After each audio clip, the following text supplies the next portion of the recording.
আজরাইলে খায় না ঘুষ, শোনো রে ওহ মানুষ।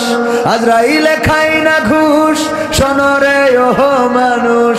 কি হবে কালো টাকার পাহাড় গড়িয়া, আইসো খালি যাইবা খালি এক টুকরা কাপড় লইয়া। আইসো খালি যাইবা খালি 3 টুকরা কাপড় লইয়া। আজরাইলে খাই না ঘুষ, শোনো রে ওহ মানুষ। আজরাইলে খাই না ঘুষ, শোনো রে ওহ মানুষ। কি হবে কালো টাকার পাহাড় গড়িয়া, আইসো খালি যাইবা খালি 3 টুকরা কাপড় লইয়া। আইসো খালি যাইবা খালি 3 টুকরা কাপড় লইয়া। অর্থ সম্পদ ব্যাংক ব্যালেন্সের মিছে কর বড়াই, আজ মরিলে কাল 2 দিন মিছে ভাবের লড়াই রে, মিছে ভাবের লড়াই। অর্থ সম্পদ ব্যাংক ব্যালেন্সের মিছে কর বড়াই, আজ মরিলে কাল 2 দিন মিছে ভাবের লড়াই রে, মিছে ভাবের লড়াই। নাম খ্যাতি সম্পদের পাহাড় যাবে না সঙ্গে তোমার, নাম খ্যাতি সম্পদের পাহাড় যাবে না সঙ্গে তোমার, থাকবে পড়িয়া। আইসো খালি যাইবা খালি 3 টুকরা কাপড় লইয়া। আইসো খালি যাইবা খালি 3 টুকরা কাপড় লইয়া। দেহ থেকে প্রাণ পাখিটা গেলে রে মনুড়ে, আপন পর হিসেব সবই সঙ্গ ভাবপুরে রে, সঙ্গ ভাবপুরে।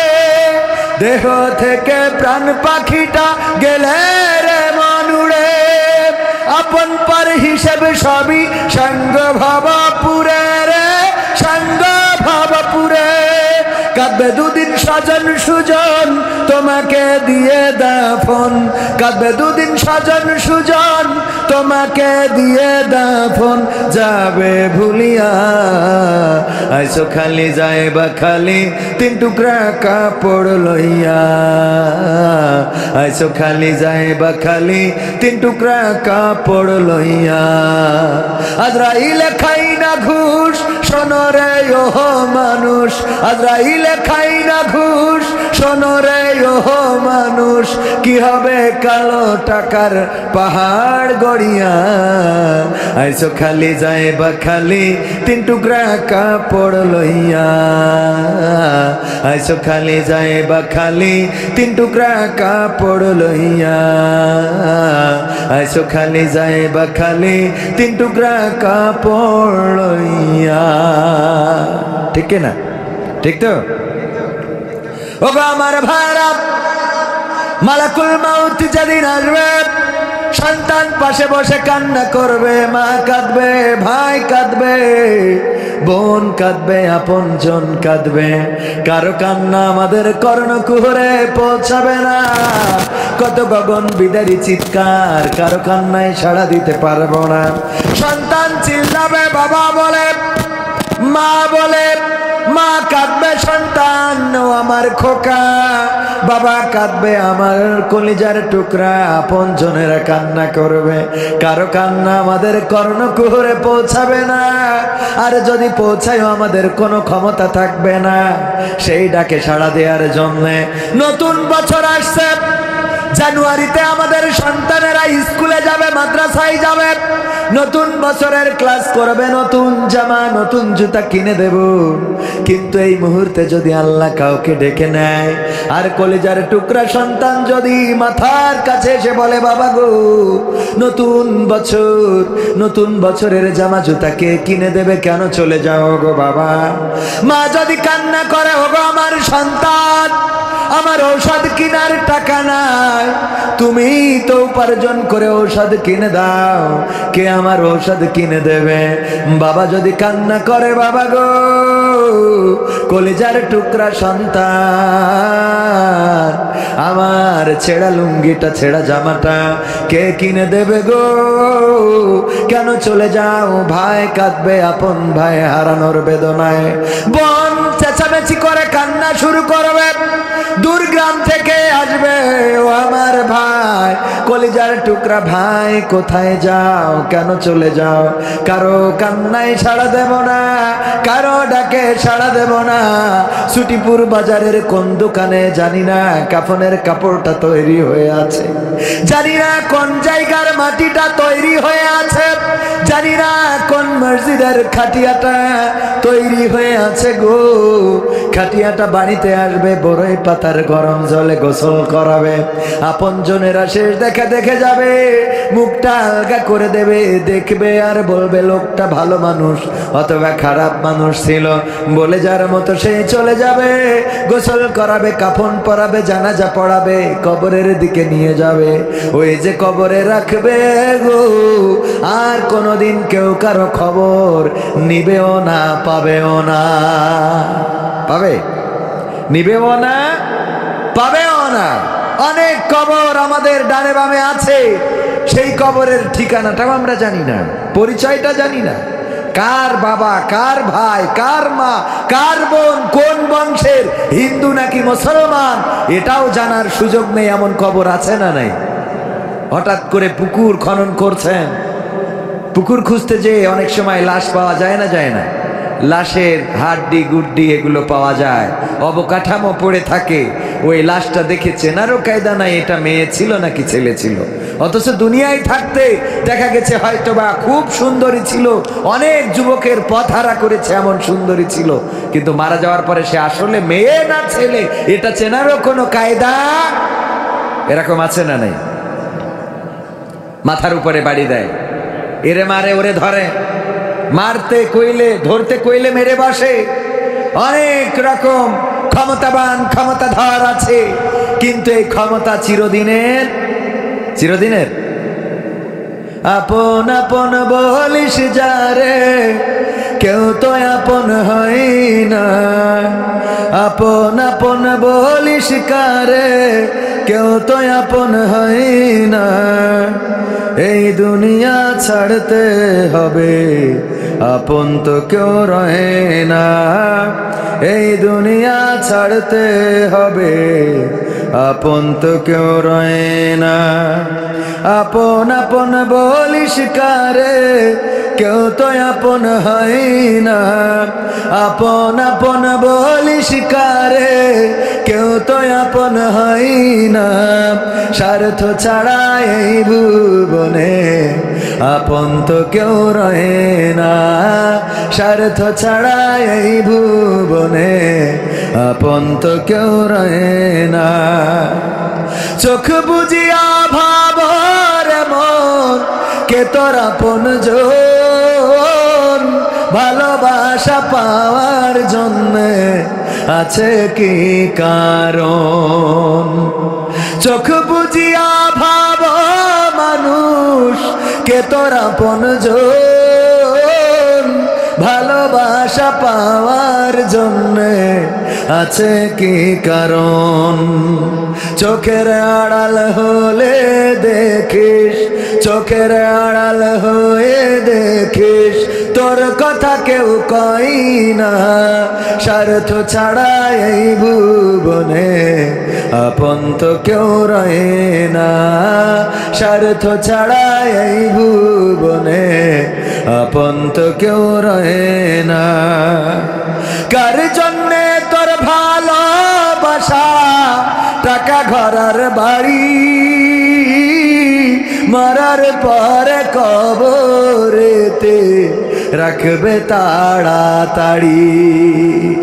কার জন্যে তোর ভালোবাসা, টাকা ঘরার বাড়ি, মরার পরে কবরেতে রাখবে তাড়াতাড়ি। বিনা লাভে বন্ধুরে কেউ, বিনা লাভে বন্ধুরে কেউ তুলার বোঝাও বই না। স্বার্থ ছাড়া এই ভুবনে আপন তো কেউ রহে না। স্বার্থ ছাড়া এই ভুবনে আপন তো কেউ রহে না। আপন আপন বলিস কারে, কেউ তো আপন হয় না। আপন আপন বলিস কারে, কেউ তো আপন হয় না। স্বার্থ ছাড়া এই ভুবনে আপন তো কেউ রহে না। স্বার্থ ছাড়া এই ভুবনে আপন তো কেউ রহে না। ঠিক না? ঠিক বললাম তো? স্বার্থ ছাড়া কোন একজন মানুষকেও পাশে পাবেন না।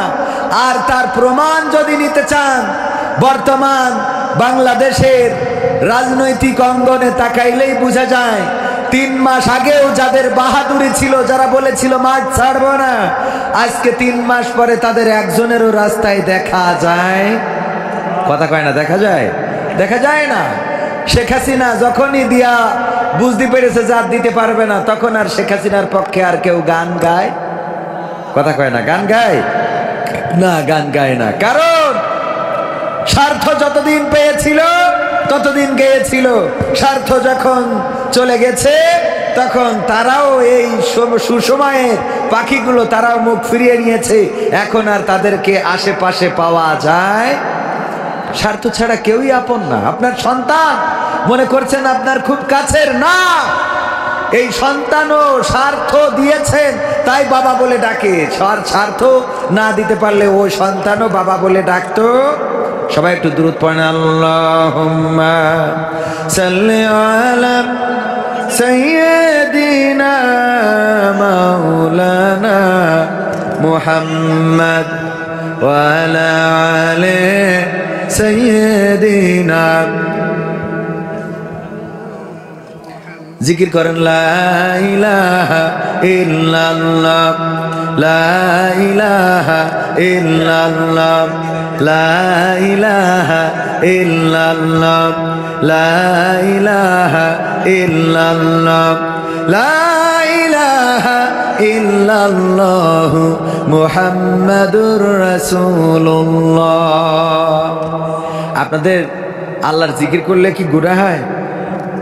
অনেকেই মুখ খোলেননি, আমি কিন্তু দেখিনি তা না। আল্লাহর জিকির যখন করার শক্তি আছে তখন করেন না, অসুবিধা নেই। যখন করার শক্তি থাকবে না তখন হাজার চাইলেও সুযোগ হবে। আল্লাহর সেজদা যারা দেয় না, ওরা যদি চিন্তা করে কালকে থেকে দেব, আল্লাহ না করুন কালকে যদি প্যারালাইজড হয়ে এক পাশ পড়ে যায়, তাইলে আপনার সিজদাটা আর দেয়া হইল? দেয়া হবে? দেয়া হবে না। এই জন্যে আমরা যখন শক্তি সামর্থ্য আছে তখন ডাকবো কার? যখন শক্তি সামর্থ্য থাকবে না তখনও ডাকবো কার? বিপদে মুসিবতে সুখে শান্তিতে আনন্দে আহ্লাদে আমাদের পাশে আছেন কে? আপন যাদেরকেই বলি না কেন, কেউ পাশে থাকে না, কেউ খবর রাখে না। একটুখানি চোখের আড়াল হয়ে দেখেন কয়জন আপনার খবর নেয়। চায়ের দোকানে যে প্রতিদিন বসেন বলেই চায়ের দোকানদার বলে কি ব্যাপার, একদিন না থাকলে 2 দিন না থাকলে হয়তো বলে 2 দিন ধরে দেখি না। কিন্তু আপনি চোখের আড়াল হয়ে যান 5 দিন 7 দিন পরে, তারও আর আপনার প্রয়োজন হবে। ইতিপূর্বে অনেকের কাজে লাগেনি। আমাদের দাদারা ছিল, তাদের দাদারা ছিল, তাদেরও দাদা ছিল। এদেরকে কেউ মনে রাখে? আমার বাবার নাম আমি জানি, আমার দাদার নাম আমি জানি, কিন্তু আমার দাদার বাবার নাম কি ছিল আমি জানি না। আমার দাদার নাম আমি জানি, আমার বাবার নামও আমি জানি, কিন্তু আমার দাদার বাবার নাম কি ছিল আমি জানি না। এখানে একজনও কি আছেন যে দাদার বাবার নাম বলতে পারবেন? দেখেন, একজনও নেই।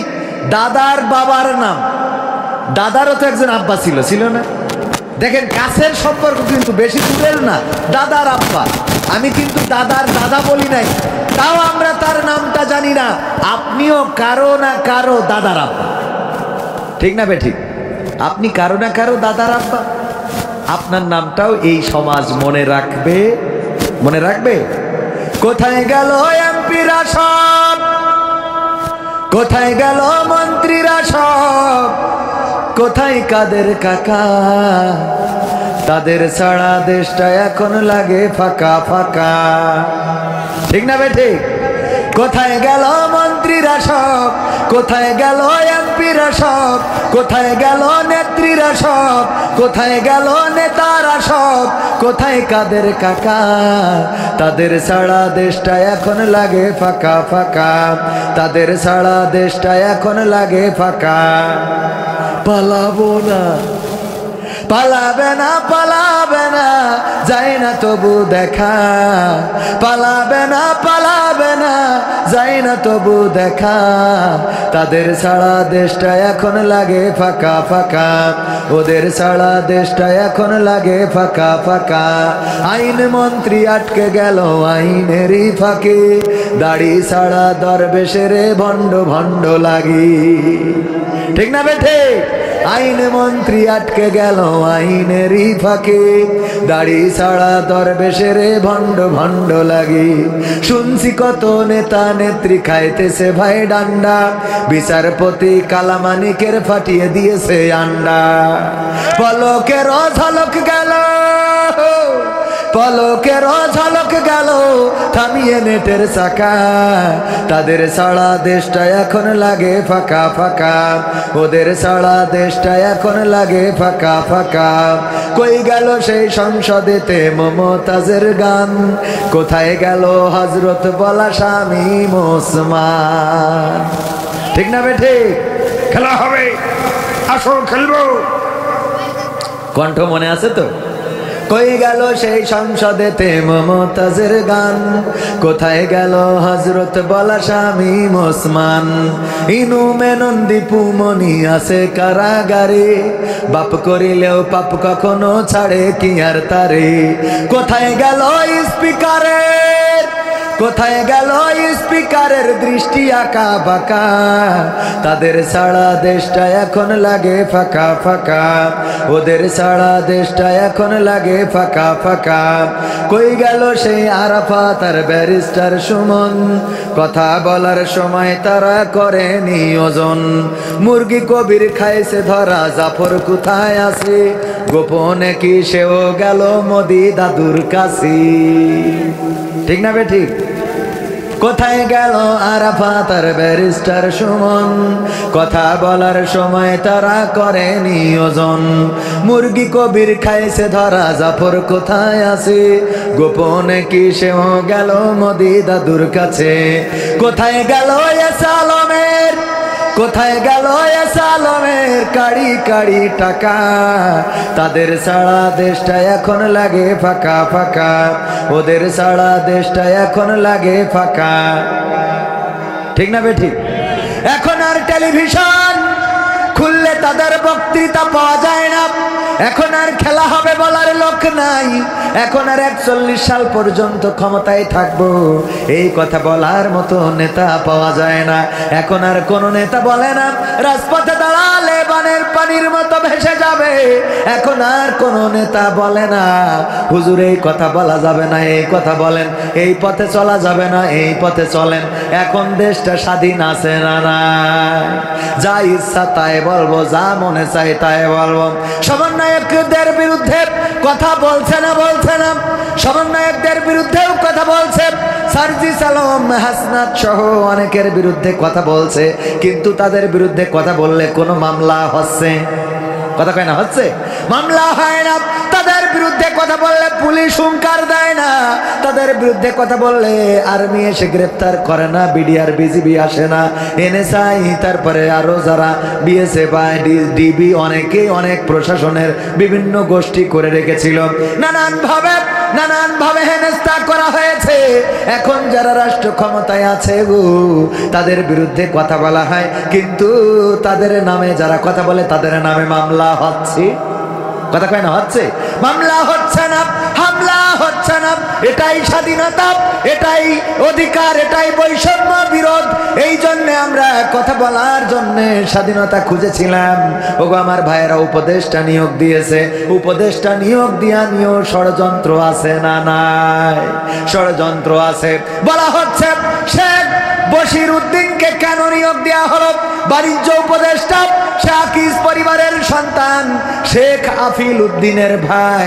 আকিজ পরিবারের সন্তান হওয়ার কারণে একজন ভাই যদি আমলিক করে, অন্য ভাই কি অন্য দল করতে পারে না? পারে না?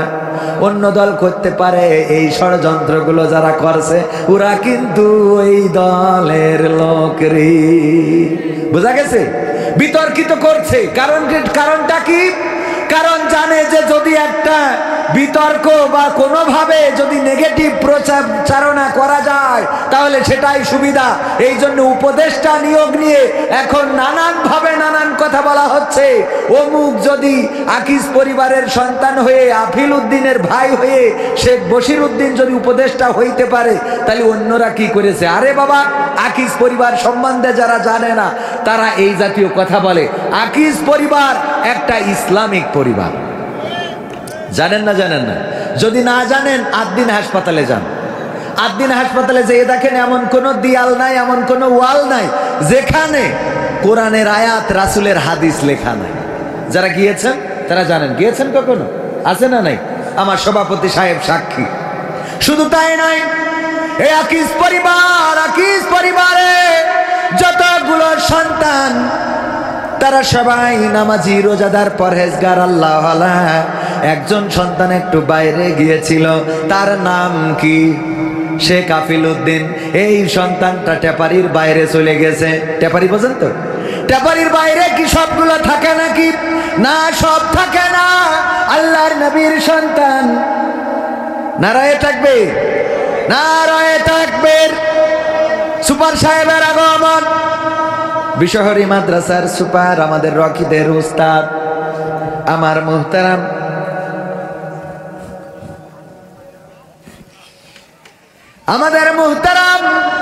মাওলানা আবু সাইদ সাহেব, আমার বাবার বন্ধু, আজও হায়াতে বেঁচে আছেন। আল্লাহ রাব্বুল আলামিন হায়াতে তাইয়্যিবা নসিব করে দিন, বলেন আমিন। সুযোগ্য সন্তান, বিশহরী মাদ্রাসার সুপারিনটেন্ডেন্ট, উনি এসেছেন। আমরা খুশি না বেজার? খুশি কিনা? যেই কথা বলছিলাম, আকিজ পরিবার সম্বন্ধে অনেকেই জানে না। যদি আকিজ সিটিতে যান, নোয়াপাড়া, সেখানে গেলেই দেখতে পারবেন যখন আজান হয়, ওই আকিজ সিটিতেও আজান হয়। আকিজ সিটিটা এমন, বিদেশের কোন মার্কেটে গেলে মাইড ইন মালয়েশিয়ায় আছে, জাইন্ট আছে, সানডে স্কয়ার আছে, তারপরে আছে টেস্কো, এই জাতীয় যে মার্কেটগুলো আছে, ওই জাতীয় মার্কেট করেছে নোয়াপাড়ায়। সেখানে যাবেন, দেখবেন আজান হয়ে গেল। ওই মার্কেটেও আজান হয়। আজান হওয়ার সাথে সাথে সব বেচা কেনা বন্ধ, সব কিছু বন্ধ রেখে নামাজের জন্য চলে যেতে হবে। আবার নামাজ পড়ার পরে এসে মার্কেট চালু হয়ে যায়। বিশ্বাস না হইলে যাবেন। আপনারা মনে করেন আকিজ পরিবার থেকে এসেছে শেখ আফিল উদ্দিন, সে তো আওয়ামী লীগের এমপি ছিল, সুতরাং তার ভাই শেখ বশির উদ্দিন সে কিভাবে উপদেষ্টা হয়? ভাইয়েরা আমার, তাদের উপদেষ্টা হওয়ার যোগ্যতা আছে। অন্যান্য ভাইগুলো ইসলামী আন্দোলনের সিপাহসালার, এই বাংলাদেশে ইসলামী আন্দোলনের পক্ষে তাদের এত অবদান রয়েছে। আপনাদের চোখের সামনেও কয়েকদিন আগে এখানে যে তাফসিরুল কোরআন মাহফিল হলো, মোস্তফা গোলাম কি, মোস্তফা সরোয়ার ফারুকি, এই মোস্তফা সরোয়ার ফারুকির স্ত্রী আবার বঙ্গবন্ধুর স্ত্রী হিসেবে অভিনয় করেছিল। জানেন আপনারা? হ্যাঁ, অনেকে এই যে মিডিয়া কর্মীরা খুব ভালো করে জানে। তো মোস্তফা সরোয়ার ফারুকির স্ত্রী অভিনয় করেছিল নায়িকা হিসাবে বঙ্গবন্ধু সিনেমায়। সেখানে নায়িকার অভিনয় করলো যে তার কোনো পানিশমেন্ট নেই, কিন্তু নায়কের যে অভিনয় করেছে তার 10 কাঠার একটা প্লট দিয়েছিল, সেটা বাতিল করতেছে। তো ওরটা বাতিল হলে এরটা থাকে কি করে? মেয়ে মানুষ বুঝলি থাকবে নাকি? এটা কি রাখা যাবে? বরং এটাও বাতিল করার দরকার আছে না নাই? তবে এটার নামে প্লট হয় নাই, তাই বাতিল হয় নাই। ওগো আমার ভাইরা, এর অর্থ এই নয় যে তিশা যদি বঙ্গবন্ধুর নায়ক যে সেজেছিল, বঙ্গবন্ধু চরিত্রে অভিনয় করেছিল, তার নায়িকা হওয়ার অপরাধে মোস্তফা সরোয়ার ফারুকির পরে কোনো দোষ আনা যাবে না। কারণ নূহ আলাইহিস সালামের স্ত্রীও এবং লূত আলাইহিস সালামের স্ত্রী, এই দুইজন নবীর স্ত্রীও নবীর প্রতি ঈমান আনে। কথা কয় না? ঈমান এনেছে। এই দুইজন নবীর স্ত্রীও ঈমান আনে নাই। সুতরাং মোস্তফা সরোয়ার ফারুকীর স্ত্রী তিশা, সে যদি মোস্তফা সরোয়ার ফারুকীর সাথে একমত না হয়, নাও হইতে পারে, কারণ হেদায়েত সবার নসিবে, কথা কয় না, আসে, সবার নসিবে আসে না। অনেকেই নামাজি আছে, স্বামী 5 ওয়াক্ত নামাজ পড়ে, স্বামী রোজাদার, স্বামী আল্লাহওয়ালা, স্বামী দাড়িওয়ালা, আর স্ত্রী আর একজনের সাথে মোবাইল নাম্বারে বলে হ্যাঁ, আছে না নাই? এরকম আছে না নাই? স্বামী খুব ভালো মানুষ, স্বামী খুব ভালো মানুষ, আল্লাহওয়ালা, সরল সুজা, আর স্ত্রী এত শয়তান, কথা বলে বলে কার সাথে কথা বলো? মামাতো ভাইয়ের সাথে, এখন কার সাথে ফুফুতো ভাইয়ের সাথে, এখন কার সাথে চাচাতো ভাইয়ের সাথে। ওর ভাই তো অভাব নেই, 14 গোষ্ঠী সব ওর ভাই, ভাইদের সাথে কথা বলে। এরকম সরল সুজা স্বামী আছে না নাই? মোস্তফা সরোয়ার ফারুকীও হতে পারে তেমন সরল কোনো মানুষ, তবে আমরা তাদেরকে সময় দিতে চাই। আমরা দেখতে চাই বাংলাদেশে 3 মাস নয়, আমরা আরো সময় দিতে চাই এই বাংলাদেশ সংস্কারে তাদের ভূমিকা কি। যদি ভালোভাবে তারা বাংলাদেশ সংস্কারে ভূমিকা রাখতে না পারে, 15 বছর যারা চেয়ার ধরে রাখলো তাদেরকে যদি দাদার বাড়ি পাঠাইতে পারি, তাইলে বিনা ভোটে আমরা যাদেরকে বসাইছি ওদের পাঠাইতে আমাদের 15 দিনও লাগবে, কথা কয় না? লাগবে। 15টা বছর ধরে যাই চেয়ারটা ধরে আছে, তাদের পুলিশ, তাদের র্যাব, তাদের ডিবি, তাদের বিজিবি, তাদের এনএসআই, তাদের বিএসএফ, তাদের বিদেশি সংস্থা, তাদের সব কিছু। আর আমার দেশের ছোট ছোট বাচ্চা শিশুরা, যাদের হাতে অস্ত্র নাই, যাদের হাতে বোমা নাই, যাদের হাতে গুলি নাই, যাদের হাতে ছুরি নাই, যাদের হাতে দা নাই, যাদের হাতে কাস্তে নাই, খালি হাতে রাজপথে নামলো, এক দফা এক দাবি, স্বৈরাচার কবে যাবি? এই আন্দোলনে আমার দিদি চলে গেল দাদার দেশে। যদি 15টা বছর ধরে এত কিছু সব রেডি করার পরেও বাংলাদেশে থাকার সাহস না পায়, তাইলে আজকের যারা উপদেষ্টা, আজকের যারা তত্ত্বাবধায়ক সরকারের উপদেষ্টা এবং প্রধান উপদেষ্টা সহ যারা আছে, তারা যদি বাংলাদেশে ভুল করে, আল্লাহর কসম করে বলি তাদের তাড়ানোর জন্য 3 দিনও লাগবে না। দেখেছেন না? দেখেন না? শেখ মহিউদ্দিন সাহেব উনি হেলিকপ্টারে করে এনে আমির হামজা ভাইকে, মামুনুল হককে দিয়ে মাহফিল করিয়ে দিয়ে গেলেন। আর আপনারা বলেন এই পরিবার আওয়ামী পরিবার। পরিবারে 1-2 জন একটু টেপারির তলে জাতি পারেন, টেপারির বাইরে জাতি পারে না? পারে না। ভাইয়েরা আমার, আরো একটা তথ্য দিতে চাই। আকিজের যতগুলো ফ্যাক্টরি আছে, এমনকি বিড়ি ফ্যাক্টরিতেও প্রতিটা মানুষের নামাজ পড়া বাধ্যতামূলক। যদি মুসলমান হয় নামাজ পড়া বাধ্যতামূলক, পাশাপাশি কোরআন শেখাটাও বাধ্যতামূলক। যদি কেউ কোরআন না জানে, আমাদের স্যারের সময়ে, কোম্পানির সময়ে কোরআন শিখবে। কোম্পানির বেতন দিয়ে মহিলাদের জন্য হাফেজা রাখা আর পুরুষদের জন্য হাফেজে রাখা। হাফেজ এবং হাফেজা তারা নারী এবং পুরুষদেরকে কোরআন শিখায়। যারা কোরআন জানে না তাদেরকে কোরআন শিখায়, যারা জানে তাদেরকে মুখস্থ করায়। এটাই বাধ্যতামূলক এবং মাসে 2 মাসে 3 মাসে আবার সেটার একটা পরীক্ষা নেওয়া হয়। ওগো আমার ভাইয়েরা, বাংলাদেশে এমন কোন ফ্যাক্টরি এখনো চোখে পড়ে নাই যারা বাবার টাকা খরচ করে, কোম্পানির টাকা খরচ করে তাদের কোম্পানিতে ওয়ার্কারদেরকে কোরআন শিখায়, কোরআন মুখস্থ করায়, নামাজকে বাধ্যতামূলক করে দিয়েছে। এমনকি যদি কেউ কোরআন ক্লাস কামাই করে, কোরআন ক্লাসে অ্যাবসেন্ট করে অথবা নামাজ যদি কাজা করে, তাইলে তার জন্য পানিশমেন্টের ব্যবস্থা আছে, যেটা এই বাংলাদেশে আমি আকিজের বাইরে কোনো ফ্যাক্টরিতে এখনো দেখি নাই। সেই পরিবারের একজন সন্তান বাণিজ্য উপদেষ্টা হয়েছে, আর আমার কিছু আল্লাহর ওলিরা তারা বিতর্কিত করার চেষ্টা করছে। এই ষড়যন্ত্রের ফাঁদে পা দেওয়া যাবে না। ষড়যন্ত্রকারীরা তারা নানান ভাবে ষড়যন্ত্র করে বাংলাদেশের মানুষের ঐক্যকে বিনষ্ট করে দিতে চায়। সুতরাং স্বাধীনতা অর্জিত হয়েছে 3 মাস, এই 3 মাসের মধ্যেই গোটা দেশ পরিবর্তন হয়ে যাবে, এত সোজা। উনি সহসুপার, আগে ছিল বিশহরী মাদ্রাসার হুজুর, পরবর্তীতে গিয়েছে হাজরাখানা। তো হাজরাখানায় যাওয়ার পরে উনার সেখানে বোঝার জন্য কিছু সময় লাগে না? লাগে না? বোঝার জন্য কিছু সময় লাগে না? লাগে না? তো বাংলাদেশে যারা ক্ষমতায় এসেছেন তাদের অন্তত বুঝার জন্য তো কিছু সময় দিবেন। এর মধ্যে হঠাৎ করেই বলে অমুক কেন তমুক কেন। হ্যাঁ, কিছু কথা বলতেই পারেন। মোস্তফা গোলাম কি মোস্তফা সরোয়ার ফারুকী, এই মোস্তফা সরোয়ার ফারুকীর স্ত্রী আবার বঙ্গবন্ধুর স্ত্রী হিসেবে অভিনয় করেছিল, জানেন আপনারা? হ্যাঁ, অনেকে এই যে মিডিয়া কর্মীরা খুব ভালো করে জানে। তো মোস্তফা সরোয়ার ফারুকীর স্ত্রী অভিনয় করেছিল নায়িকা হিসাবে বঙ্গবন্ধু সিনেমায়।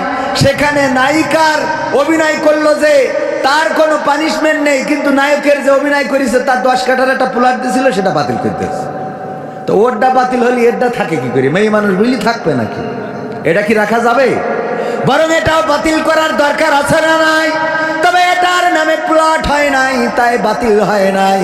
ওগো আমার ভাইরা, এর অর্থ এই নয় যে তিশা যদি বঙ্গবন্ধুর নায়ক যে সেজেছিল, বঙ্গবন্ধু চরিত্রে অভিনয় করেছিল, তার নায়িকা হওয়ার অপরাধে মোস্তফা সরোয়ার ফারুকীর পরে কোনো দোষ আনা যাবে না। কারণ নূহ আলাইহিস সালামের স্ত্রীও এবং লূত আলাইহিস সালামের স্ত্রী, এই দুইজন নবীর স্ত্রীও নবীর প্রতি ঈমান আনে। কথা কয় না? ঈমান এনেছে। এই দুইজন নবীর স্ত্রীও ঈমান আনে নাই। সুতরাং মোস্তফা সরোয়ার ফারুকীর স্ত্রী তিশা, সে যদি মোস্তফা সরোয়ার ফারুকীর সাথে একমত না হয়, নাও হইতে পারে। কারণ হেদায়েত সবার নসিবে, কথা কয় না, আসে? সবার নসিবে আসে না। অনেকেই নামাজি আছে, স্বামী 5 ওয়াক্ত নামাজ পড়ে, স্বামী রোজাদার, স্বামী আল্লাহওয়ালা, স্বামী দাড়িওয়ালা, আর স্ত্রী আর একজনের সাথে মোবাইল নাম্বারে বলে হ্যাঁ হ্যাঁ হ্যাঁ হ্যাঁ, আছে না নাই? এরকম আছে না নাই? স্বামী খুব ভালো মানুষ,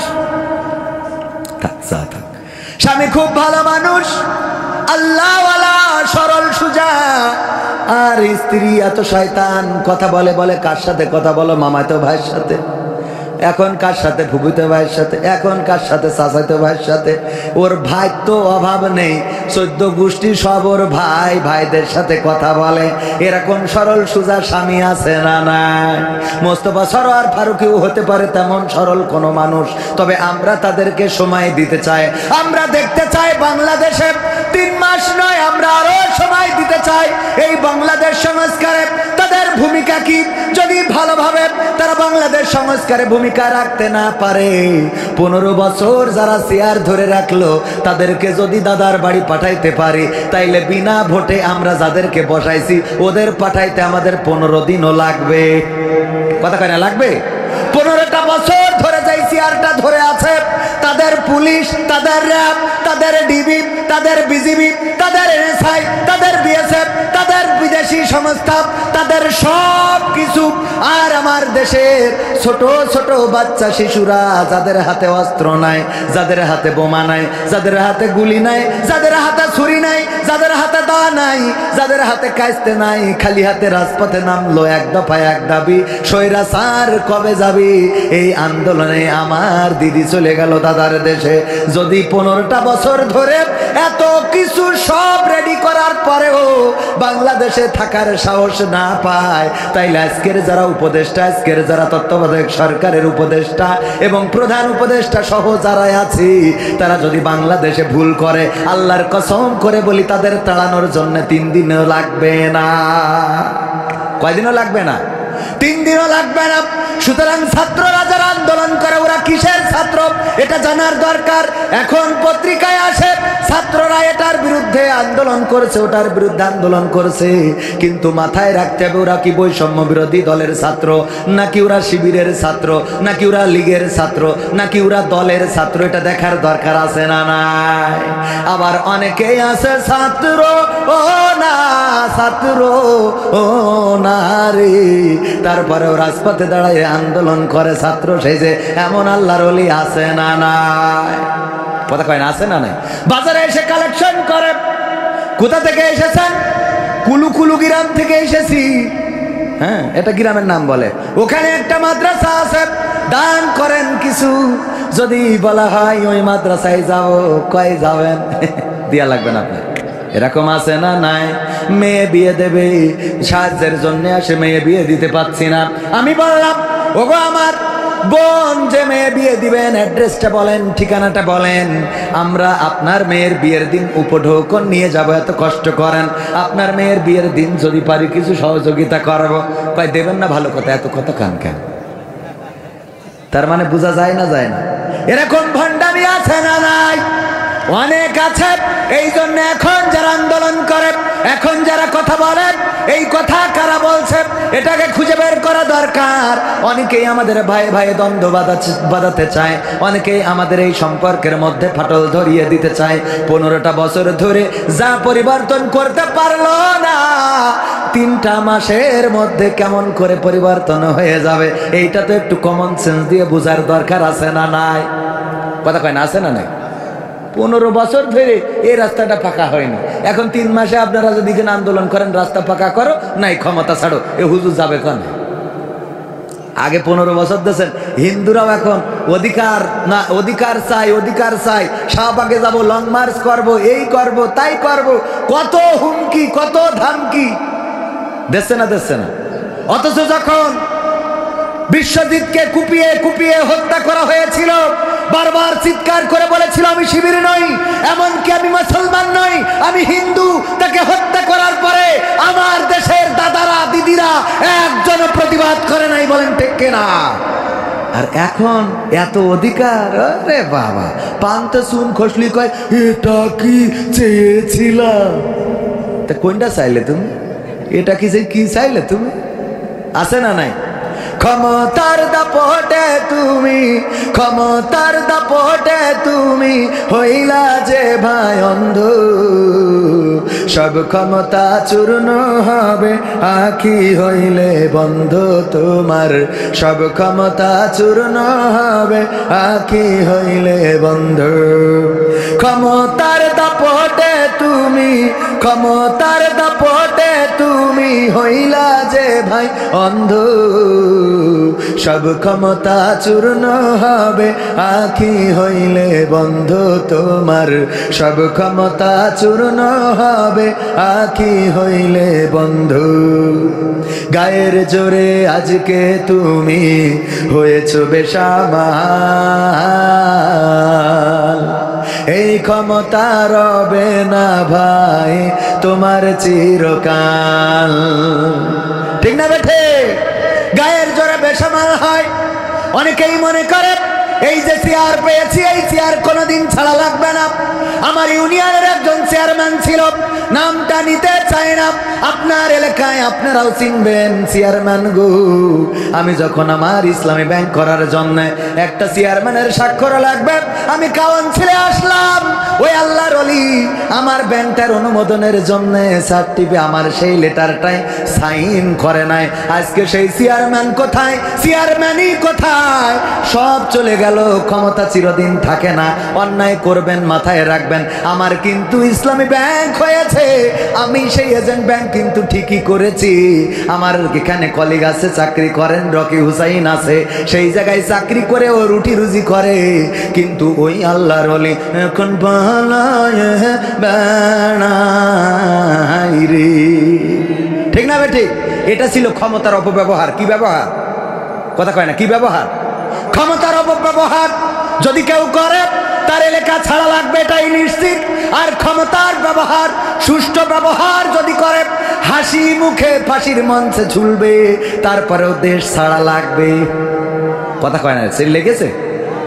এতদিন রেডিওয় গান শুনতাম, রেডিওতে টেলিভিশনে গান শুনতাম, 71-এর রাজাকার, এই মুহূর্তে বাংলা ছাড়। এই কথাগুলো যারা বলেছে ওরা আবার নিজেরাই ছেড়ি চলি যাচ্ছে, কটা ছাড়তে পারিনি, সব কটা বর্ডারে ধরা খায়। ঠিক না বে ঠিক? শুধু ধরা খায় না, বিসি মিসি সহ ধরা খায়। ঠিক তো? ক্ষমতার অপব্যবহার করা যাবে না। এই জন্য আমি গানে বলেছি, গায়ের জোরে আজকে তুমি হয়েছ বেসামাল, এই ক্ষমতা রবে না ভাই তোমার চিরকাল। পরাণ পাখি উড়াল দিলে,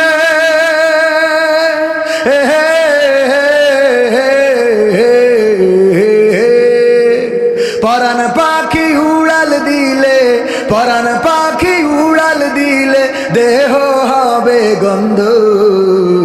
সব ক্ষমতা চূর্ণ হবে আঁখি হইলে বন্ধু তোমার, সব ক্ষমতা চূর্ণ হবে আঁখি হইলে বন্ধু। মানুষেরই সাথে তুমি করো খারাপ আচরণ,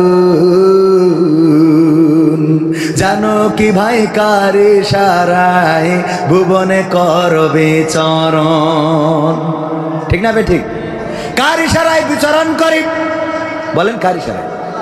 আল্লাহর নামটা নিতে কি কষ্ট হয়?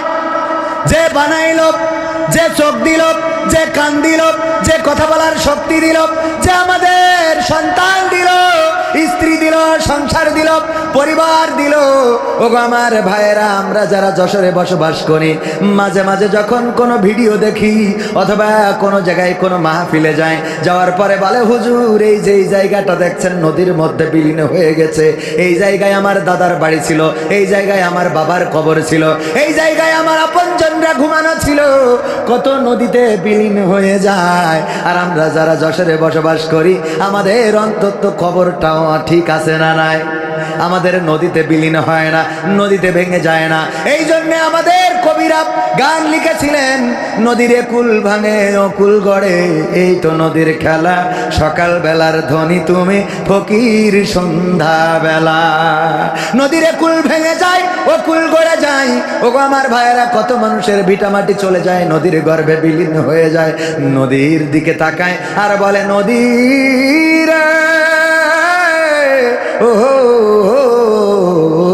ও নদী, তুই তো আমার ঘর ভাঙলি, বাড়ি ভাঙলি, তুই আমার এইটা করলি, ওইটা করলি। ওগো আমার ভাইরা, আমরা যারা যশোরে বসবাস করি, আল্লাহ আমাদের ভিটা দিয়েছেন, ঘর দিয়েছেন, বাড়ি দিয়েছেন, স্ত্রী দিলেন, আমাদের অনেক নারীদের স্বামী দিয়েছেন, সন্তান দিয়েছেন, সংসার দিয়েছেন। যে আল্লাহ রব্বুল আলামিন না চাইতেই এত কিছু দিলেন, সেই আল্লাহর নামটা নিতে যাদের মুখে বাদে গো, ওগো আমার ভাইয়েরা, পড়ন্ত বিকেল বেলায় দেখবেন আল্লাহর নামটা ওই মুখ দিয়ে আর বের হবে। হইতে পারে না? পারে না?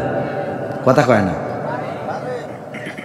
এই জন্যে আমরা, আমাদের এই শক্তি সামর্থ্য দিয়েছেন কে? তাও আপনাদের এত বুঝাইও আল্লাহর নামটা কষ্ট লাগে, কষ্ট লাগে মনের মধ্যে আল্লাহর নামটা মুখ দিয়ে উচ্চারণ করতে। অথচ চিৎকার করে যদি আল্লাহকে ডাকেন তাও শোনে, আস্তে ডাকলেও শুনবে। কিন্তু যখন বিপদে পড়েন, যদি বাড়ি এসে মার খুঁজে না পান, ছোটবেলায় কি করতেন? ও মা, মা এরকম ডাকতেন, ও মা, মা এই তুই কানে। ঠিক না বে ঠিক? যখন মা ডেকে ডেকে না শোনে, এরকম চিৎকার আছে না নাই? তো আল্লাহর নাম একটু এরকম চিৎকার করে বলা যায় না? ওগো আমার ভাইরা, আমাদের এই জীবন, আমাদের মরণ, আমাদের হাত, আমাদের পাপ, আমাদের চোখ, আমাদের কান দিয়েছেন কে? চিৎকার করে বলেন, দিয়েছেন কে? এরপরেও দেখলাম কিছু আল্লাহর ওলি মুখ খোলে নাই। আমারও কোনো অসুবিধে নাই, কারণ আমি আল্লাহকে ডেকে আল্লাহকে পেয়ে আজকে এই পর্যন্ত। যারা ডাকে না ওরা পায়ও না, পাবেও না। ওদের জন্য দুয়া যেন আল্লাহ ওদের হেদায়েত নসিব করে, বলেন আমিন। কারণ আল্লাহ ডেকেছে যারা, পেয়েছে তারা। কেউ বলে বলুক তোমায় চেনা বড় কঠিন দায়, কেউ বলে বলুক তোমায় চেনা। তোমার প্রেমে যে মজেছে মাওলা, তোমার প্রেমে যে মজেছে মাওলা, প্রেমে ডুবে মরেছে, কেউ বলে বলুক তোমায় চেনা বড় কঠিন দায়, কেউ বলে বলুক তোমায় চেনা। ইব্রাহিমকে হাত পা বেঁধে নমরুদ মনের জ্বালা মিটাতে ছিটকে দিল নলকূপে। ইব্রাহিমকে হাত পা বেঁধে নমরুদ মনের জ্বালা মিটাতে ছিটকে দিল নলকূপে। তুমি সেই অনলে ফুল ফুটাইলে, সেই অনলে ফুল ফুটাইলে, নিখুঁত কলা কৌশলে কেউ বলে বলুক তোমায় চেনা বড় কঠিন দায়, কেউ বলে বলুক তোমায় চেনা। কি যে ভেবে নদীর মাছে ঠাই দিলা ইউনুসকে পেটে রাখে আল্লাহ আমারে বলকে। কি যে ভেবে নদীর মাছে ঠাই দিলা ইউনুসকে পেটে রাখে আল্লাহ আমারে বলকে। তুমি মুসাকে ছেড়ে তুর পুড়াইলে, মুসাকে ছেড়ে তুর পুড়াইলে নিখুঁত কলা কৌশলে কেউ বলে বলুক তোমায় চেনা বড় কঠিন দায়, কেউ বলে বলুক তোমায় চেনা। ইসমাইলের গলা খানি দুভাগ হবে ভেবে স্বামী অবলারে করলা কুরবানি। ইসমাইলের গলা খানি দুভাগ হবে ভেবে স্বামী অবলারে করলা কুরবানি। তুমি মরিয়মকে মা বানাইলে, মরিয়মকে মা বানাইলে নিখুঁত কলা কৌশলে কেউ বলে বলুক তোমায় চেনা বড় কঠিন দায়, কেউ বলে বলুক তোমায় চেনা। এই গানের পরে আর কিছু বোঝানোর দরকার আছে? আল্লাহকে ডাকবেন পাবেন, ডাকবেন না পাবেন না। সারা জীবন অন্তরের মধ্যে পৌঁছে যাবে, বুকের মধ্যে গন্ধ হয়ে যাবে। আপনার অন্তরাত্মা কলুষিত এতটাই হবে, যদি ওইটা দুর্গন্ধ বের হইতো আপনার স্ত্রীও আপনার দিকে মুখ করে ঘুমাইতো না। কারণ আপনি দুশ্চিন্তাগ্রস্ত, দুশ্চিন্তা করতে করতে, খারাপ চিন্তা করতে করতে এটা পচায় ফেলেছেন। এটাকে পরিষ্কার করেন, দিলকে পরিষ্কার রাখেন। আপনি পাইলেও আল্লাহকে ডাকেন, না পাইলেও আল্লাহকে ডাকেন। সিজদায় পড়ে যান তাহাজ্জুদের রাতে, তাহাজ্জুদের নামাজে গভীর রাতে যদি আল্লাহর কাছে কাটাকাটি করতে পারেন, আপনার কষ্ট দূর করে দেওয়ার মালিককে। আমার শ্রদ্ধাভাজন চাচার সন্তান এখানে আছেন, উনিও একজন আলেমের সন্তান, আমিও একজন মোটামুটি আলেমের সন্তান। কিন্তু আমার আব্বা জেনারেল শিক্ষিত ছিলেন, আর আমার মাওলানা আবু সাইদ সাহেব উনি মাদ্রাসা শিক্ষিত, ঠিক কিনা? দেখেন, উনি মাদ্রাসায় নেতৃত্ব দিচ্ছেন, একজন দাখিল মাদ্রাসার সুপারিনটেন্ডেন্ট, সুপার হয়েছেন আলহামদুলিল্লাহ। আর আমি, আমার বাবা, ওনার বাবা বেঁচে থেকে প্রতিষ্ঠিত করেছে। ওনার বাবা বেঁচে থেকে, আমি একেবারে প্র্যাকটিক্যালে দেখাই দিচ্ছি, ওনার বাবা কিন্তু এখনো বেঁচে আছেন, তার মানে বাবা বেঁচে থেকে প্রতিষ্ঠিত করেছে। আর আমার বাবা যখন মারা গিয়েছেন তখন আমি কেবল 8 থেকে 9-এ উঠেছি। আমার বাবা মারা গিয়েছেন 5 জানুয়ারি, কত? 5 জানুয়ারি 2002, 5 জানুয়ারি 2002 অনাকাঙ্ক্ষিতভাবে মারা গিয়েছেন। আপনারা জানেন অনেকেই আমার বাবার ইতিহাসটা। তো আমার আব্বা মারা গেলেন 2002-এ, যখন আমি ক্লাস 8 থেকে কেবল 9-এ উঠেছি, ক্লাসও শুরু করি নাই। 5 তারিখে মারা গেলেন। আমার আল্লাহর পরিকল্পনা ছিল আজ হোক কাল হোক কবির বিন সামাদকে মাস্টার আব্দুল সামাদের জায়গায় নিয়ে আসবো। এই পরিকল্পনা ছিল কার? আমার মা বেঁচে আছেন এখনো পর্যন্ত, চাইলে জিজ্ঞেস করতে পারেন। আমি যখন ছোটবেলায় মাহফিলে গিয়েছি সেখানে এতটাই অবহেলা পেয়েছি, বরং স্টেজে কথা বলতে দেয়া হয় নাই, স্টেজ থেকে নামিয়েও দেয়া হয়েছে। আমি ইন্টারে পড়ি গঙ্গানন্দপুর ডিগ্রি কলেজ, তখন আমার মাকে বলেছি, মা আর যাই হোক আমি ওয়াজ করব না। আমার মাকে বলেছি, মা বেঁচে আছে, আপনারা যাচাই করতে পারেন। কিন্তু আমার আল্লাহ চেয়েছেন যে আমি তোর ওয়াজ করাবো। পরিকল্পনা কার? আমি চাইলে তো হবে না, আল্লাহ যেটা পরিকল্পনা করে রেখেছেন। এখন দেখেন, মানে যাই করি তাই করি, ঘুরে ফিরে কত নাটক, কত গান, কত কি করলাম, তারপরে আল্লাহ আবার এই জায়গায় আনলো যেই জায়গাটা ছিল। আমি বলি, আমার আব্বা ইন্তেকালের সময়, মারা যাওয়ার সময় অ্যাক্সিডেন্ট করে যখন মারা গিয়েছেন, এখনো ওই রাস্তা দিয়ে যখন যাই তখন ওই জায়গায় গেলেই আব্বার কথা মনে পড়ে যে এই রাস্তাটা ক্রস করছি, যেখানে আমার আব্বার রক্ত দেখেছিলাম পড়ে থাকতে পিচের উপরে। আমি ওই ক্যাম্পে আর যাইনি যেই ক্যাম্পে আমার আব্বার গাড়িটা ছিল, অথবা প্রথমে নিয়ে যাওয়া হয়েছিল। আমি সেই থানাতে আর কোনোদিন ঢুকিনি যেই থানার সামনে আমার আব্বার দেহখানা শোয়ানো ছিল। আমি দেখেছিলাম মাফলা দিয়ে, চাদর দিয়ে দেহখানা বাঁধা, কান থেকে রক্ত বের হচ্ছে, শরীরে রক্ত লাগানো।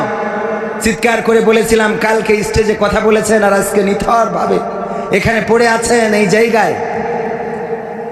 ওই বাবা আমার মনে হয় মৃত্যুর সময় শুধুমাত্র এতটুকু বলেছিলেন, আল্লাহ তুমি আমার সন্তানকে সেই জায়গাটাই এনে দিও যে জায়গাটা আমি তৈরি করেছি, যে জায়গাটা আমি ধরে রেখেছিলাম, যে জায়গাটায় আমি ছিলাম। আমার বিশ্বাস আমার বাবার এতটুকু দোয়া ছাড়া আমার আর কোনো অর্জন নাই, যে অর্জন দিয়ে আমি মানুষের সামনে কথা বলতে পারি। আমার বাবার এই দোয়া আজকে এত দূর পর্যন্ত নিয়ে এসেছে। এখনো আমার মা জায়নামাজে সারাটা রাত ইবাদত করেন, আমার জন্য দোয়া করেন। আর সেই দোয়ার বারাকা হলো কবির বিন সামাদকে আলহামদুলিল্লাহ বাংলাদেশের মানুষ দলমত নির্বিশেষে এখন মানুষে অন্তত স্নেহ করে, শ্রদ্ধা করে, ভালোবাসে, দাওয়াত করে, খাওয়ায়, আবার টাকা দেয়। মায়ের দোয়া, বাবার দোয়া, অর্জন বলে কিছু নেই ভাইয়েরা আমার। এবং আল্লাহ রাব্বুল আলামিন যদি কবুল করেন, আল্লাহকে ডেকে যদি পান, আল্লাহকে মৃত্যুকালে আমার বাবা, আমার বিশ্বাস, আমার মন বলে, যেহেতু বাবার কথা শুনতে পারি নাই, আমার মন বলে আমার আব্বা বলেছিলেন, আল্লাহ তুমি ওই জায়গায় এনে দিও। আমার এটা অন্তরাত্মা ডেকে বলে। আমি যখন প্রতিদিন বাড়ি থেকে বের হই, আমার আব্বার কবরে সালাম দিয়ে বের হই, যখন বাড়িতে ঢুকি আব্বার কবরে সালাম দিয়ে ঢুকি। অসংখ্যবার আব্বা আওয়াজ করে বলেছিলেন, আমি যদি যোগ্য সন্তান তৈরি করে যেতে পারি, ওই সন্তান আমার কবরে যে সালাম দিবে তার ভালো আমলগুলো আমি পাবো। আর যদি সন্তান খারাপ হয়ে যায় তাহলে সে সিনেমা দেখে আসবে, গাঁজা খাবে, মদ খাবে, ফেন্সিডিল খাবে, নেশা করবে, নারীদের পিছনে ঘুরবে, আর আমার কবরে এসে বলবে, আব্বা যা কিছু আনিলাম তোমার কিছু দিয়ে তুই তারপর ঘরে ঢুকতেছি। ঠিক না বেঠিক? সুতরাং আমাদের পরিবর্তন হওয়া দরকার। কাঁদবেন কার কাছে, ডাকবেন কাকে? বিপদে পড়ে, মুসিবতে পড়ে, এমনকি যুবকেরা ভালোবাসার মানুষটাকে পাওয়া যাচ্ছে না, বলবেন কার কাছে? আমার কাছে বলি লাভ নেই। কয় হুজুর একটু দোয়াটা শিখাই দেন, কোন দোয়া করলে ভালোবাসার মানুষকে পাওয়া যাবে? পাকা মকু থাকা। কোন দোয়া পড়লে ভালোবাসার মানুষকে পাওয়া যাবে? হুজুর একটু দোয়া শিখাই দেন। কোনো দোয়া করা লাগবে না। তুমি যারে চাও তাহাজ্জুদের নামাজে পড়ে আল্লাহর কাছে কাঁদো, আল্লাহ তার সাথে আমার বিবাহের ব্যবস্থা করে দাও। এটাতে কোনো গুনাহ নেই, কিন্তু ওর কাছে দিয়ে ফুল নিয়ে দাঁড়ায় থাকলে গুনাহ হবে। কথা কি বোঝা গেছে? চাইবেন কার কাছে? আবার কারোর বউ সেই বসেন যে আল্লাহ অমুখের বউ খুব ভাল লাগে, আল্লাহ দাও। এরম শয়তান আছে না নাই? আছে মানে কি? অনেক আছে। আবার মা বোনেরাও, মা বোনদের নিয়ে একটু কথা বলার দরকার ছিল। আগামী বছর বলবো ইনশাল্লাহ, যদি হায়াতে বেঁচে থাকি। আমার স্টেজে এসেছেন গঙ্গানন্দপুর ইউনিয়ন জামাত ইসলামীর শ্রদ্ধাভাজন সভাপতি জনাব কারি মাওলানা সাইফুল ইসলাম সাহেব এসেছেন। বাংলাদেশ জামাত ইসলামী ঝিকরগাছা থানার কর্মপরিষদ সদস্য জনাব মাওলানা মাহবুবুর রহমান। উনারা অনেক বড় আলেম, দারুণ আলোচনা করেন। আজকের এই মাহফিলটায় আমরা তাদের মুখ থেকে অন্তত কিছুটা হলেও কথা শুনবো। রাজি আছেন ইনশাআল্লাহ? আমরা ইশার পরে আমি বলবো পরিচালককে যে এশার পরে আমাদের ভাইজানদেরকে একটু করে সালাম বিনিময় হলেও আমার ভাইজানেরা সালাম বিনিময় করবেন। এবং এই ইউনিয়নে প্রতিটা গ্রামে আপনারা এরকম মাহফিলের আয়োজন করবেন। স্থানীয়রা আলোচনা করলে কোনো অসুবিধা আছে? টাকা দিয়ে বেশি দূরী হুজুর টাকা খরচ করে আনার দরকার নেই। আজকে এখানে যে কটা হুজুর আসছে আলহামদুলিল্লাহ সব কম দামের হুজুর, কিন্তু আলোচনা শুনবেন মনে বড় 50,000 টাকা দিয়ে এত বড় হুজুর পাবেন না, আমারই তো পাবেন না। অথচ আপনারা পাইছেন না। মাগরিবের পরে আমার আলোচনা, কেউ সামনে ছিল না, তারপরে আলোচনা করেছি না করি নাই? তার মানে আপনাদের ইউনিয়নে আপনারা যে কটা গ্রাম আছে সবাই মাহফিল দেন। সাইফুল ভাই ওয়াজ করবে, মাহবুবুর রহমান ভাই ওয়াজ করবে, আমি ওয়াজ করব, রকি গান করবে, আমরা নিজেরা কাঁপাই দেবো। আপনাদের মোটেও টাকা লাগবে না, মুরগি একটা কুচুমুল্লা করে দেবেন। আর এমনি মোটামুটি যদি কিছু টাকা কালেকশন হয় তেল খরচটা দেবেন, হুজুর নেন 1 লিটার তেল ভরিয়ে, হয়ে গেল আলহামদুলিল্লাহ। এটা করা যায় না? যায় না? দিনে আলোচনা বাড়াতে হবে। বাড়াচ্ছেন না বলেই তো এই শয়তানরাই আজকে, যাই হোক মাহফিল হচ্ছে একটু তো হলেও ওয়াজ শুনবে। এই মাহফিলগুলো হচ্ছে না বলে সব সিনাক্সে চলে যাচ্ছে, এখানে যাচ্ছে, গদখালি যাচ্ছে, লাইলাতুল ফেব্রুয়ারি আছে না নাই? হ্যাঁ, তো এইগুলো থেকে আর এইগুলো করে আমি পত্রিকায় দেখলাম একটা মেয়ে প্রেম করেছে 2টা ছেলের সাথে, 2টা ছেলের সাথে, রকির সাথে আর আলামিনীর সাথে, 2জনের সাথে একসাথে লাইন মেরিছে। আলামিনীর তো একটু চেহারা খারাপ, দেখতে কালো কুলো, আর রকি সাহেবের চেহারা ভালো। আলামিনীর বলিছে তুমি আইসো, তোমার সাথে বিয়ে করবো। আলামিনা তো বগল বাজাতি গেছে। এবার রকির নিয়েতে ওর মাইরিয়েতে পুঁতে দিয়ে 7 দিন পরে পাওয়া গেছে।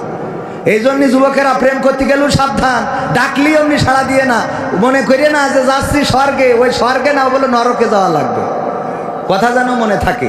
আবার কাল গেছি কুষ্টিয়ায়, দেখি প্রশ্ন দিয়েছে, হুজুর এক প্রেমিকা তার প্রেমিকের জন্য নুডলস রান্না করে এনেছিল, সেই নুডলস খাওয়ার পরে প্রেমিক মরে গেছে, এর মৃত্যু কি শহীদ মৃত্যু হিসেবে গণ্য হবে? কত বড় শয়তান!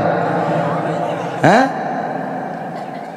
গেছে প্রেমিকার কাছে, নুডলস রান্না করে এনেছে, এনে খাওয়াইছে, ও তো মনে করছে খাসার, বলছে বাহ চমৎকার, মানে ভালো না হলো বউ রেঞ্জেস তো। আরে বাবা, ওই যে একটা প্রবাদ আছে না, বলছে যে তরকারি আজকে এত খারাপ রাঁধছে, রেঞ্জেস কিডা? তো বলছে আমি, মা বলছে আমি না, তোর বউ রেঞ্জেস। বলছে তুমি তো কুইটেস কিডা? বলছে আমি কুটিলাম। কুইটেই তো তেষ্টা মারি দিয়েছে, রান্নার সাথে সাথে ভালো হয়ে গেছে, কুইটে তেজ মারিছে। এরকম আছে না নাই? এই জন্যে মনে করেন না যে ডার্লিং দেখিছে, ওই গোলাপ ফুলের মধ্যেও বলো কোনো পয়জন দিয়ে ছুটি পারে, যে পয়জন চোখে গেলি জীবনের মতো অন্ধ হয়ে ডার্লিং, ওইটা দেখা তো দূরের কথা, আর একটা দেখতে পাবেন। এই জন্যই মাথায় খেয়াল রাখবেন, ফুল দিলেই নেওয়ার দরকার নেই, ওইটা ফরেন্সিক পরীক্ষা করার দরকার আছে না নাই, যে ফুলের মধ্যে কোনো মাল মেডিসিন আছে কিনা। হ্যাঁ, এখন বলো বিশ্বাস করার কোনো কায়দা নেই, ডাইরেক্ট যদি বিয়ে করে আনতে পারেন তাও আনবে, তাও রিক্স। এক হুজুর হাফেজ সাহেব আর একটা বিয়ে করিয়েছে, ডাইরেক্ট মেরে ফেলেছে। দেখেছেন না পেপার পত্রিকায়? হাফেজ সাহেব, খেয়াল করেছেন কি? খেয়াল করেছেন? হ্যাঁ, সুপারিনটেন্ডেন্ট দেখেছেন, আপনি দেখেননি তা কি করেন তাহলে? তো এখন হ্যাঁ, এক হাফেজ সাহেব আর একটা বিয়ে করেছে, ও দরকার বিয়ে তো করতেই পারে, এর জন্য ওর ডাইরেক্ট মেরে ফেলেছে। তাও মেরে ফেলেছে, ও তো বেঁচে গেছে। আর একটা ওই যে জুনিয়র সাকিব, ও তো ডাইরেক্ট মেশিনই কেটে নিয়েছে, ও মরি গেছে তো বেঁচে গেছে, তো বেঁচে থেকে ধুক ধুক করতেছে খালি। এই জন্য খুব সাবধান সাবধান সাবধান, কথা যেন মনে থাকে। ইনশা আমার এখন পাবনায় যেতে হবে, এবং পাবনায় যে রাত 12টায় আলোচনা। তো আজকের এই মাহফিলটার এই ঘটনাটা না বললে ওরা জানে কষ্টটা হয়ে গেল। এই মাহফিলটার উদ্যোক্তাই ছিলাম আমি বললাম যে ঠিক আছে আমি এদিন ফ্রি আছি, মাহফিলটা করা যাক। তো এইটা বললাম। এখন হঠাৎ করে আমি দেখি যে আমাদের একজন ভাই দাওয়াত নিয়ে 8,000 টাকা নিয়ে রেখে দিয়েছে, সে আমারও বলে নাই, ও সে টাকা নিয়ে বাদাম কিনে খাওয়া শেষ। মাহফিল কমিটি তো পোস্টার করি প্রচার করিছে ঘাইসেল ছিঁড়া। এখন আমার বলতেছে হুজুর কটায় আসবেন? আমি কই কের কটায়? তো বলছে এই যে পোস্টার পাঠাই দেখো। এই আমি বললাম এই কম নাকি? পরে টাকা নিয়েছে আর একজন, ডকুমেন্ট দিয়ে দিয়েছে, এই যে দেখেন, তার নামটা না বলি, মিডিয়ায় হয়তো যাইতে পারে, উনি টাকা নিয়েছে, এই ডকুমেন্টস। এখন টাকা যেহেতু নিয়েছে আমার নামে একজন, আর আমি যদি আজকে না যাই তা বেকায়দা অবস্থা। এই জন্যে বললাম যে কয়টায় আলোচনা করলে হবে? কয় হুজুর 12টায় আসবেন, 12টাতে 2টা পর্যন্ত। আর পাবনায় সুবিধাটা হলো, পাবনায় যদি যায় পাবনায়, তার নেই ভাবনায়, ওই জায়গায় আপনার ওই প্রধান বক্তার পরেও আর একটা বক্তা থাকে, সেই বক্তার নাম হইল হজরত খেচড়ি রহমাতুল্লাহ আলাইহি। তো যা সারা রাত মানে ওয়াজ না, খেচড়ি না নিয়ে তো যাবে না। এই জন্য এই হজরত মাওলানা খেচড়ি রহমাতুল্লাহ আলাইহি আছে। আমার যাতে একটু দেরি হলেও কোনো অসুবিধা নেই, তারপরেও যাবো ইনশাল্লাহ। ঠিকানা তানজিমুল কোরআন ক্যাডেট মাদ্রাসা সম্বন্ধে আমাকে বলতে বলেছে একটু। আপনাদের মাদ্রাসা আমি প্রতিষ্ঠিত করেছি, আমার মধ্যে তেমন কোনো ইলম কালাম নাই, কিন্তু তারপরেও আল্লাহ আজকে সারা দেশে, এই যে দেখেন এখান থেকে এখন পাবনায় যেতে হবে। শুধু তাই না, পাবনায় যে যাব এই কারণে ওরা আজ থেকে 4 দিন আগে হাদিয়া আমার এই বিকাশে পাঠাই দিয়েছে, যে ও 1-2 টাকা না তাও এই পাঠাই দিয়েছে, হুজুর আসতে হবে। তাহলে আমি যদি এরকম করে খাতি পারি, তাহলে আপনাদের সন্তানরা অন্তত এই রাস্তায় চলুক, এটা চান কিনা? এই সিঁড়ে মিড়ে ফেলাইয়েন না, এই মাইক্রোফোনের তার ছেড়েন, ইউটিউবাররা কষ্ট পায়। বলছি কি, এটা আপনারা চান কিনা? যদি এটা চান, ঠিকানা তানজিমুল কোরআন ক্যাডেট মাদ্রাসা আপনার সন্তানের জন্য। আমরা স্মার্ট মানুষ হিসাবে গড়তে চাই। অনেকেই প্রচার করছে যে মাদ্রাসা করেছে, আবার দেখছি শিক্ষক নিচ্ছে সব ইংরেজি। আমরা আসলে ইংরেজির গুরুত্বটা একটু বেশি দেব, কারণ আরবি তো সবাই শিখায়, আমরা একটু ইংরেজির সাথে আরবি শিখাবো। অসুবিধা হবে? মিজানুর রহমান আজহারি ভাই আরবির সাথে ইংরেজি বলে বলেই তো আমাদের কাছে এত জনপ্রিয়, ঠিক কিনা? সুতরাং আমার আপনার সন্তান ইংরেজি দিয়ে কোরআন বলবে, কোরআন দিয়ে ইংরেজি বলবে, যেন প্রতিটা যালিকাল কিতাবুল লা রাইবা ফীহি হুদাল লিল মুত্তাকিন। আমি তো বাংলায় বলবো এটা এমন একটা কিতাব যাতে কোনো সন্দেহ নেই। আমার সন্তান ওইটা আবার ইংরেজিতে বলে দেবে যে এতে সন্দেহ করা যাবে না, হোয়াট ইজ দিস, মানে ইংরেজি আর কি। মনে থাকবে ইনশাআল্লাহ? ঠিক আছে তো ভাইরা আমার, সবাইকে আমাদের মাদ্রাসায় আমাদের অলরেডি 120 আসনের মধ্যে আজকে আমাদের 63 জন। আমরা এখনো মাইকিংও করি নাই, পোস্টারও করি নাই, তাও 63 জন ভর্তি হয়ে গেছে আলহামদুলিল্লাহ। আর মাত্র 57 জন আমাদের বাকি আছে। এই 57 জনের পরে আমরা আর আমাদের মারি ভ্যালু নেব না। আল্লাহ আমাদের কবুল করুন। ও একজনের আজানের জবাব দেন একজন। বগুড়ায় একটা ঘটনা ঘটেছে, আপনারা দেখেছেন। আহা, কত হৃদয় বিদারক ঘটনা, নির্মম ঘটনা। সন্তান মাকে মেরে ফেলেছে মাত্র 500 টাকার জন্য। তার ডার্লিং এর সাথে দেখা করতে যাবে, এই কারণে মার কাছে টাকা চেয়েছে, মা বকাঝকা করেছে। এই বকাঝকার অপরাধে মাদ্রাসা পড়ুয়া ছাত্র, কুলাঙ্গার ছাত্র, সে তার মাকে হত্যা করে ডাকাতির নাটক সাজিয়েছে। এমন কুলাঙ্গার সন্তান যেন কারো গর্ভে জন্ম না নেয়, বলেন আমিন। বগুড়ায় যে ঘটনাটা ঘটেছে, আহারে কোন সমাজে আমরা এসেছি। কয়েকদিন আগে দেখলাম সিলেটে একটা বাচ্চা শিশুকে হত্যা করা হয়েছে, তার মাত্র 250 টাকার জন্য আপন জনেরা হত্যা করেছে। আমার ঝিকরগাছার পাশেই সারসাই আমরা দেখেছি, ওখানকার একটা মেয়েকে অপহরণ করেছে, তার কানের দুল ছিনিয়ে নেওয়ার জন্য। তার কানের দুল তো নিয়েছে, আবার ওই মেয়েটাকে হত্যা করেছে। কি দুর্বিষহ জীবন আমরা পার করছি, কি একটা অনাকাঙ্ক্ষিত সমাজের দিকে যাচ্ছি। যেই সন্তান তার মাকে হত্যা করেছে, আমরা আইন ও প্রশাসনের কাছে দৃষ্টান্তমূলক শাস্তি চাইব। এই সন্তানকে ফাঁসির কাস্টে প্রকাশ্যে ঝুলিয়ে বিচার করে দিয়ে প্রমাণ করে দিতে হবে যে মাকে বাবাকে যারা হত্যা করে তাদের বেঁচে থাকার কোনো অধিকার নেই। কাকে হত্যা করলে?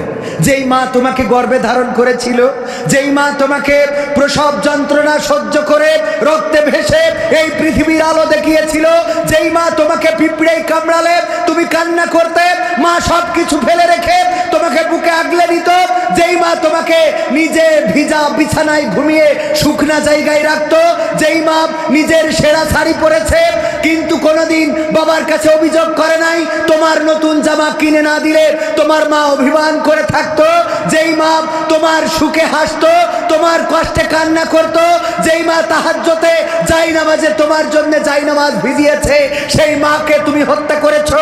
কুলাঙ্গার, কুলাঙ্গার, কুলাঙ্গার। এমন কুলাঙ্গার সন্তান কারো গর্ভে যেন জন্ম না হয়, বলেন আমিন। আমরা তার দৃষ্টান্তমূলক শাস্তি দাবি করছি। আর মায়ের সাথে কেউ রূঢ় ভাষায় কথা বলবেন না, মায়ের সাথে খারাপ আচরণ করবেন না, বাবার সাথে খারাপ আচরণ করবেন না।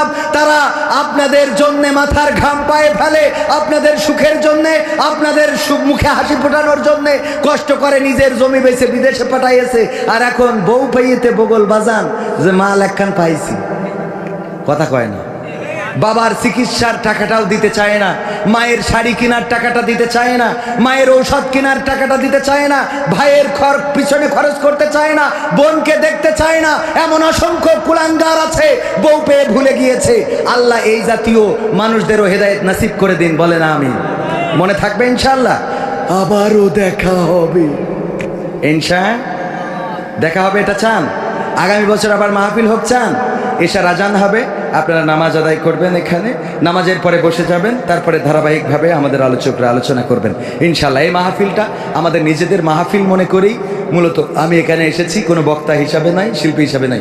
আগামী বছর আবারও এখানেই নিজেদের মাহফিল মনে করে আয়োজন করবো আমরা ইনশাল্লাহ। পাশে আছেন তো?